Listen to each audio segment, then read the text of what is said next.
Have you run the true numbers of whether the late fees add up to be beneficial?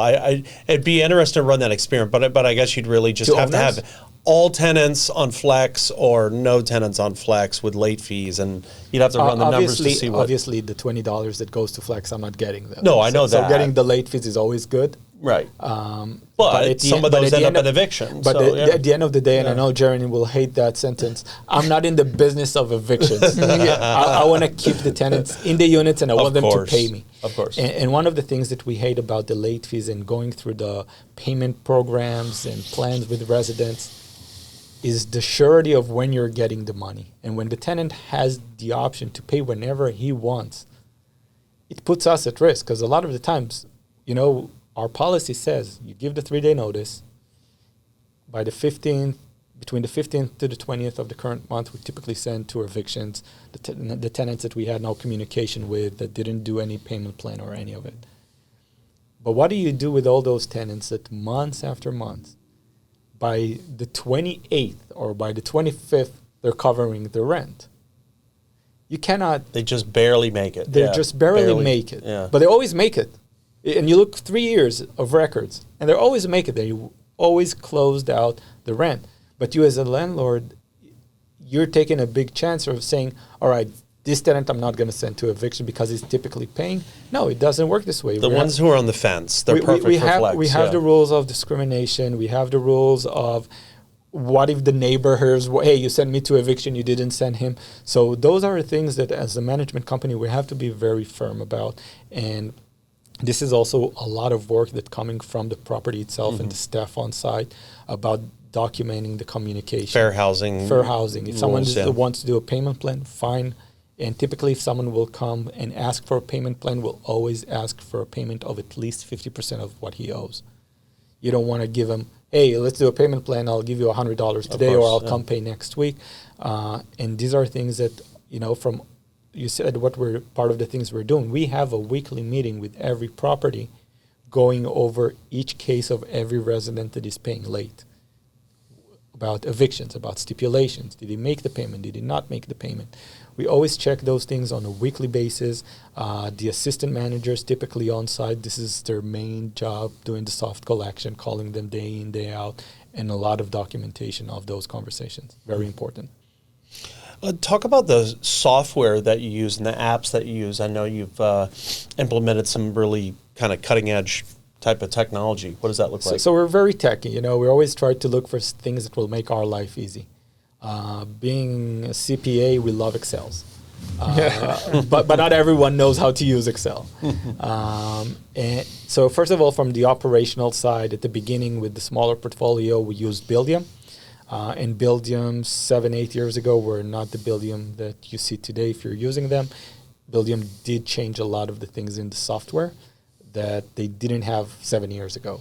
And I remember when we first started working with them, at the beginning I had a monthly meeting with our account manager and telling him, listen, operational-wise, Buildium is amazing. Tenant communication, online payments, everything is great. Accounting side of it sucked. They really had a lack of a lot of things that got us to the point that we had to use QuickBooks for accounting and then Buildium for operational, and we did the connections between the two manually. 2020, we moved to Yardi because our portfolio grew up.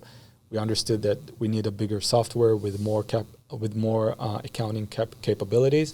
There are different softwares who are not who's good at just like Yardi. There's AppFolio. There's RealPage have their own thing. So there's a lot of good softwares out there, but eventually, from the operational side, it's not as much as user-friendly.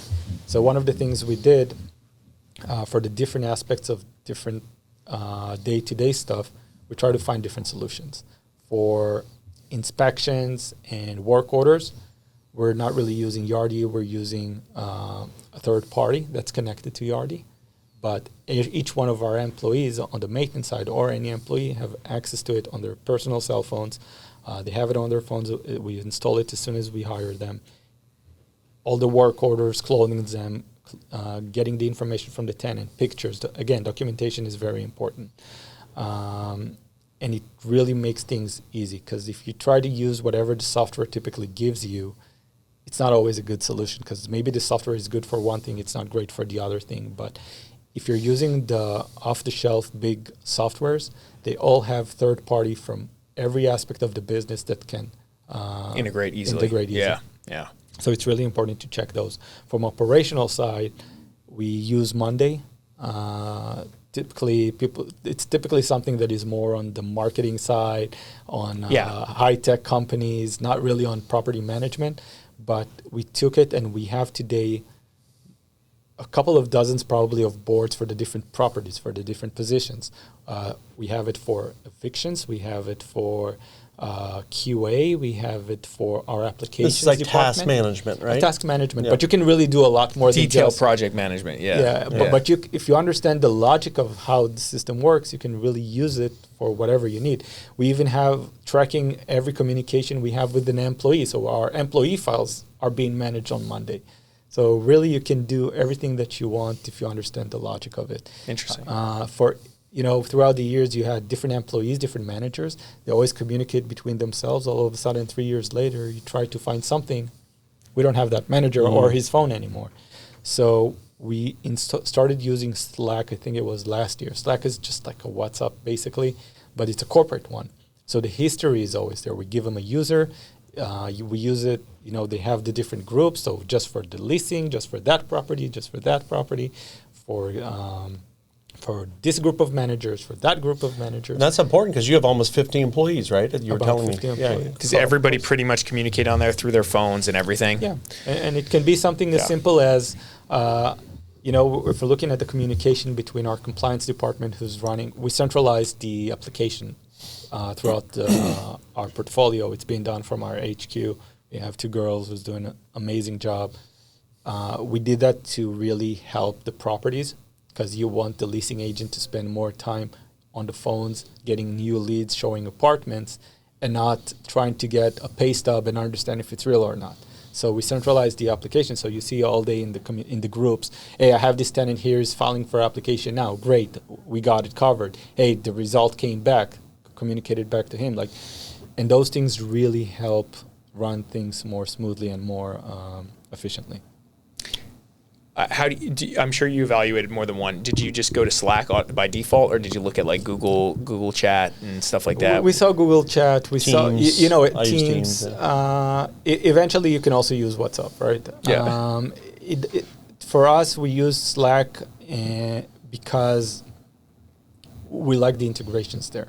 Because even Slack can be integrated to multiple things. I can integrate Slack to Monday, and then if I have a task from Monday that is completed, it can post it into Slack, and then that specific group knows about it.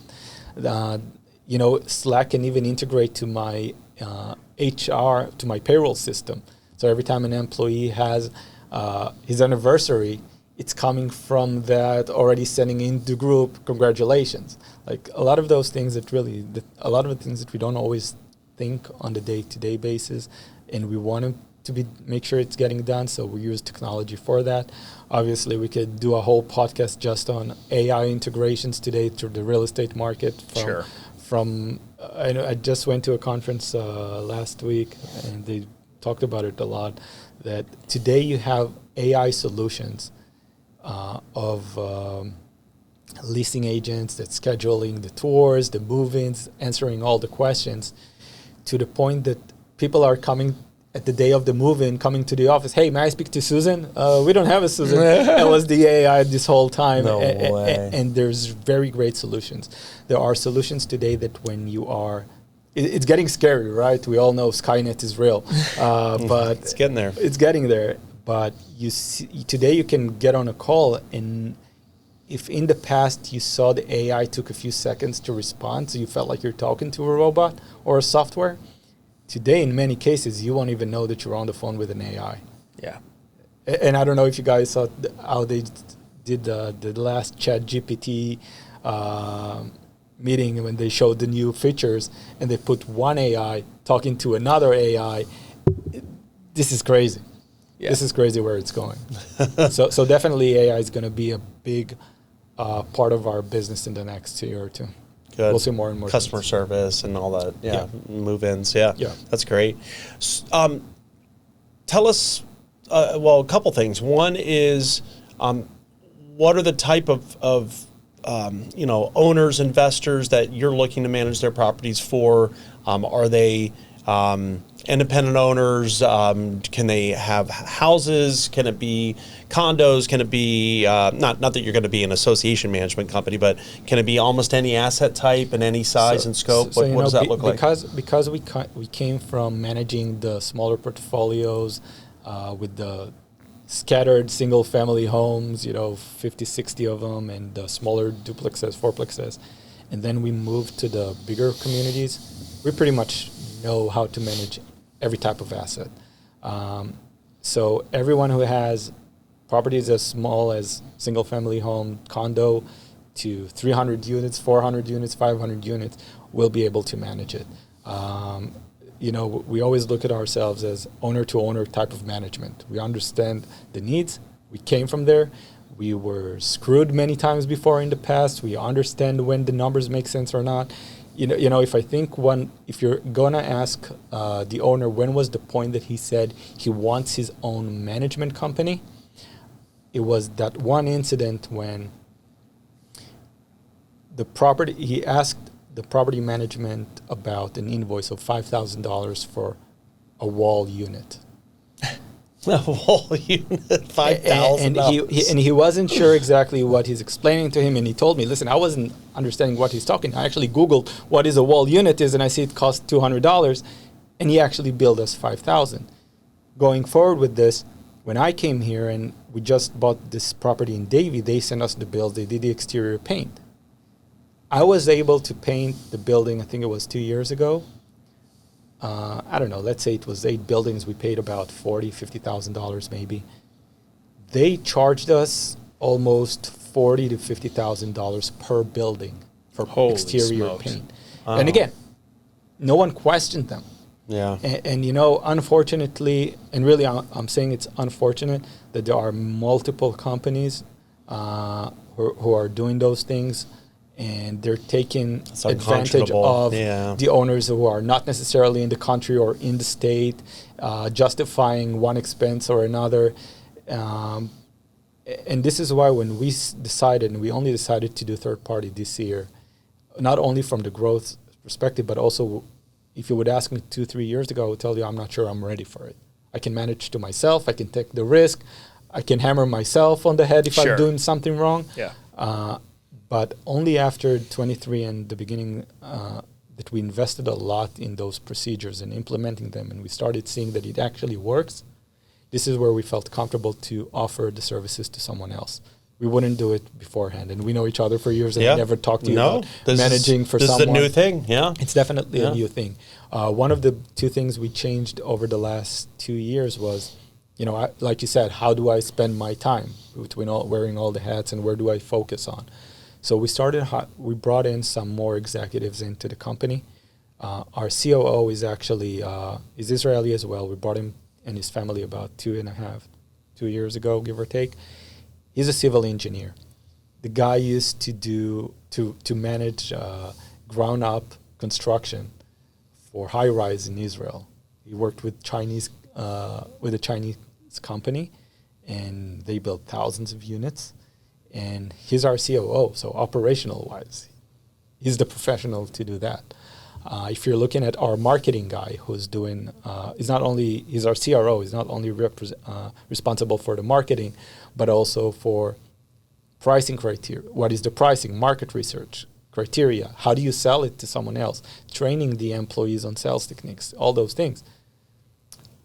It's kind of complicated to describe what exactly his position is, but imagine you have Unilever here in the U.S. It sells 90% of our food probably, and you have Walmart. So they need to buy shelf space in Walmart and then run all the promotions. He was doing the same thing in Israel. So between the Israeli Unilever and the Israeli Walmart, he's coming from marketing, sales strategies, and we brought him in to do. So you've created a very corporate environment, which is that's kudos to you for doing that.